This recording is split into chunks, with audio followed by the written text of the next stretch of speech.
Bonsoir à tous, très heureuse de vous retrouver en ce week-end de Grand Prix historique à Monaco. C'est d'ailleurs cet événement qui constituera l'ossature principale de ce journal. Nous reviendrons sur la parade en hommage à Ayrton Senna qui a eu lieu en milieu de journée entre la matinée et l'après-midi de course, alors que paraît également un livre intitulé Éternel Senna. Il a été présenté hier à l'hôtel Métropole. Nous avons rencontré un passionné de belles voitures historiques également, pilote à 16 heures, mais surtout comédien qui a contribué au succès de la série Grey's Anatomy, Patrick Dempsey. 3 pilotes monégasques sont engagés dans ce Grand Prix historique. Après avoir entendu hier Nicolas Mathil, nous serons aujourd'hui avec Fabrice Notary et Frédéric Lajoux, qui ont tous deux couru dans la même série. Portrait d'un aventurier ensuite, Nicolas Toscan, originaire de Monaco, s'est lancé dans d'incroyables défis avec sa bande d'amis sous la bannière de l'association Wolfpack Sport Team. Ils reviennent tout juste du Spitzberg. Et puis la chronique des US mettra en lumière l'association Al Horter qui vient de nouer un partenariat avec la fondation de la princesse Charlène. Le circuit monégasque a été le théâtre aujourd'hui encore d'un très beau spectacle. Des monoplaces historiques se sont livrées bataille dans leurs catégories respectives. De superbes images pour les passionnés d'automobile qui ont vu toute l'histoire de la Formule 1 défiler sous leurs yeux et même ses heures les plus sombres. 30 ans après la mort de l'un des plus grands pilotes de Formule 1, un hommage lui a été rendu aujourd'hui, Christophe Pacaud. Et ce pilote, c'est Ayrton Senna. Oui Patricia, beaucoup d'émotions ce midi, évidemment ici à Monaco, en hommage à Ayrton Senna. Personne ne peut l'oublier, ce tour magique, que ce soit aux essais, cette remontée fantastique contre Alain Prost, tout le monde s'en souvient dans les années 80. 6 fois champion ici à Monaco, l'équilibriste, le funambule Ayrton Senna qui a perdu la vie contre le mur de Tamburello en Émilie-Romagne sur le Grand Prix d'Imola. C'était le 1er mai 1994. On a ressorti toutes ces voitures, là où il a triomphé bien sûr, notamment la McLaren, la Lotus, pilotée par son grand ami Thierry Boutsen, et encore son premier karting quand il avait 17 ans et champion d'Amérique du Sud avant de faire sa carrière en Europe puis revenir dominer le monde entier. Tout le monde a pensé à Ayrton Senna, grande accolade entre le souverain, le prince Albert II et Bruno Senna, le neveu d'Ayrton Senna, tout de noir vêtu et le casque bien sûr aux couleurs du Brésil, jaune et vert. Émotion intense, je vous le disais ici, entre plusieurs séances, plusieurs séries de qualifications, toujours aussi spectaculaires sur le circuit de Monaco, avec 8 catégories qu'on retrouvera demain dès 8 h, avec une seule femme dans la première catégorie qui a signé tout simplement le meilleur temps, Claudia Urdgen, qui a signé donc la pole position. Claudia Urdgen, merveilleuse, qu'il avait emportée il y a 2 ans. Elle sera donc la seule femme devant 25 autres voitures pour l'une des premières manches demain matin.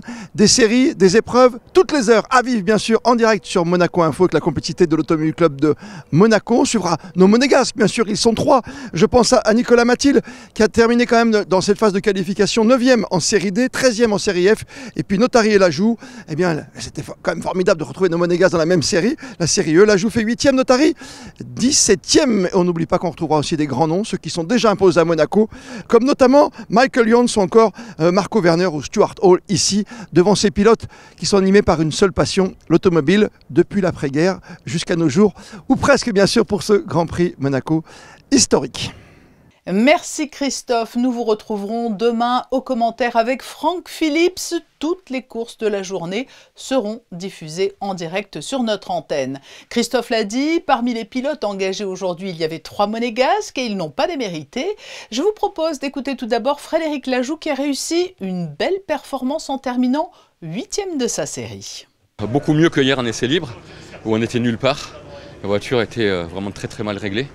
Donc on a beaucoup travaillé jusqu'à tard hier soir pour refaire un setup qui me convienne beaucoup mieux et puis qui rende la voiture un peu plus, je ne veux pas dire facile, mais en tout cas plus sûre à conduire.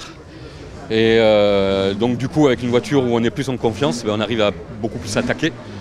Et j'ai mis tout ce que j'avais et je suis dans les objectifs que je m'étais plus ou moins fixés puisque je voulais rentrer dans le top 10. Je crois que c'est ce que j'ai réussi à faire. Sous réserve de vérification, mais je pense que c'est ça. Il paraît que c'est votre dernière course, est-ce que c'est vrai?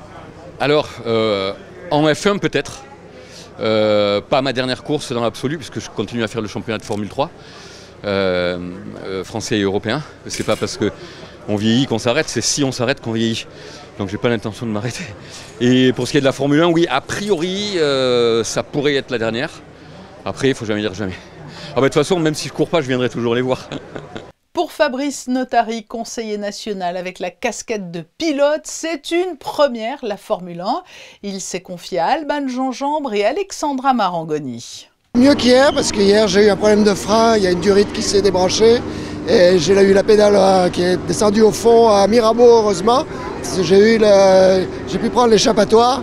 Après, le temps que je répare, la séance était terminée. Donc aujourd'hui, j'ai pu tourner, donc je suis déjà content. C'est ma première expérience en Formule 1. J'avais déjà roulé ici en Formule 3, mais jamais en Formule 1. Donc je suis content de l'avoir fait déjà. La voiture n'est pas cassée. Bon, à la fin, elle était un peu montée en température, donc j'ai dû aussi m'arrêter. Et on va régler tout ça pour demain et pour la course. Voilà. Alors, première fois, c'est très important parce que je suis né à Monaco, bien sûr. Donc je voyais Gramil partir le matin, il allait faire sa course. Et là, je suis revêtu avec sa combinaison, sa voiture et tout. Donc c'est vraiment un rêve d'enfant qui se réalise. J'ai attendu quelques années, mais voilà, on y arrive. Et le spectacle aujourd'hui n'était pas seulement que sur le circuit, dans l'espace VIP. Il y avait du beau monde et un certain Dr Mamour, comédien, pilote. Patrick Dempsey, très disponible pour répondre aux questions du binôme Alban Gingembre et Alexandra Marangoni. The Monaco Grand Prix is like probably one of the most important races in the world. It's part of the big three. You have Monaco, of course, you have Le Mans, and then the Indy 500. But this weekend is particularly special because you get to see the history and the history that's out on the track and the sound. It's just so electrifying. It goes through your whole body. And it was a great way to wake up this morning at 8:15. I had an opportunity yesterday with Eddie Irvine to go around in the 911, which was really quite special. It was just extraordinary.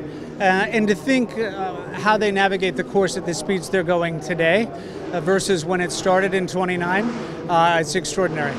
Nous évoquions au début de ce large chapitre consacré au Grand Prix historique l'hommage à Ayrton Senna. Hier, les journalistes Daniel Ortelli, Thomas Volok et le photographe Dominique Leroy étaient à l'hôtel Métropole pour présenter leur livre Éternel Senna. Théo Schumer et Hugo Comasa les ont rencontrés. Percer les derniers mystères d'une légende en guise d'hommage, voilà l'ambition de ce grand format, paru le 24 avril dernier aux éditions Glénat. Remonter le fil de l'histoire était un travail nécessaire pour saluer la mémoire d'Ayrton Senna, l'un des plus grands de la Formule 1 qui continue de marquer les esprits 30 ans après son décès. C'est vrai qu'il fallait rendre hommage à ce champion qui a quand même bien régné sur la principauté de Monaco pendant des années. On a essayé de faire en sorte que le projet soit harmonieux et qui corresponde bien à ce qu'on voulait, parce qu'on voulait faire un livre pour les passionnés de Formule 1. Et on est content du résultat parce que c'est un livre qui parle, je pense, de ses résultats sportifs, mais aussi du personnage, de l'homme qui était Ayrton Senna. Parce que derrière les pilotes en combinaison, il y a bien plus que des pilotes, il y a aussi des hommes. Éternel Senna, c'est 224 pages qui retracent les 10 dernières années du mythe brésilien, de son accession à la Formule 1 en 1984 jusqu'à son tragique accident le 1er mai 1994 sur le circuit d'Imola, en passant bien sûr par ses 3 titres de champion du monde. C'est un espèce de grand puzzle avec plein de morceaux différents qui se rejoignent les uns les autres comme par enchantement. Et donc il y a beaucoup de photos, il y a plus de 200 photos incroyables faites en argentique au siècle dernier par Dominique Leroy. Et puis il y a plein de petits textes qu'on a bricolés avec Thomas, qu'on a mis à droite à gauche, des portraits, des interviews, des anecdotes, des comptes rendus de course. C'était important parce qu'on se rend compte à chaque année qui passe et chaque anniversaire, il y a eu les 20 ans, les 25 ans, les 30 ans, que Senna, sa trace est de plus en plus profonde dans l'histoire de la F1. Que les gens ont encore plus envie qu'avant de savoir qui il était, pourquoi il gagnait, etc. Et on a apporté quelques réponses à ces questions dans ce livre, modestement, mais on est très fiers du résultat. Qui était l'homme derrière le pilote? Quels étaient ses rituels? Comment est-il entré dans la légende? Éternel Senna livre les derniers secrets d'une histoire humaine et riche qui a marqué les cœurs et les esprits des amoureux de la monoplace. Ayrton Senna est mort, mais la légende est éternelle. Ils sont jeunes et ont entrepris de se lancer dans des défis sportifs à travers le monde et de préférence à très haute altitude. Les membres de l'association Wolfpack Sport Team rentrent tout juste du Spitzberg. L'un d'entre eux est notre invité. Bonsoir Nicolas Toscan. Bonsoir Patricia. Votre moteur, c'est l'aventure ? Ouais, c'est ça. Toujours animé par l'aventure, le défi de manière générale et la nature. Alors aujourd'hui, on vous entend, on vous voit vous, mais il y a toute une équipe autour de vous. Est-ce que vous pouvez nous la présenter ? Ouais, c'est ça, on est toute une équipe à partager ces moments ensemble. Donc là, sur cette dernière aventure, on était 7. Donc Eric Cansemi, qui est le président de l'association Wolfpack Sports Team, Benoît Martin, qui est un peu la pierre angulaire de tous les projets, qui s'occupe vraiment de la logistique, Julien Trossello, qui lui s'occupe vraiment de toute la partie matérielle technique, Clément Ferry, Quentin de Sévelinge, Adrien Vassy et moi-même. Oui, beaucoup de noms qui parlent à Monaco et vous vous êtes donc lancé dans une série de sacrés défis. C'est ça, il y a quelques années en fait, pendant le confinement, on commençait un petit peu s'ennuyer et donc on s'est réunis et on s'est dit qu'on pouvait trouver des défis qui pouvaient nous permettre de nous réunir et permettre de rassembler autour de nous. Donc on a attaqué en 2021 avec l'ascension en Afrique du Kilimandjaro. Puis en 2022, on a fait la traversée de la Corse, le GR20. L'année dernière, on est parti en Argentine faire le sommet de la Concagua, c'est-à-dire que c'est le plus haut sommet d'Amérique. Et cette année, on est parti au Spitzberg, dans l'archipel du Svalbard, faire une expédition polaire de ski. Oui, on va y venir, mais comment cela se passe? Vous avez des métiers à côté? Comment se prépare-t-on pour de tels exploits? Vous avez mentionné le Kilimandjaro, vous l'avez gravi en 6 jours quand même. C'est ça, on avait fait le Kilimandjaro en 6 jours il y a 3 ans.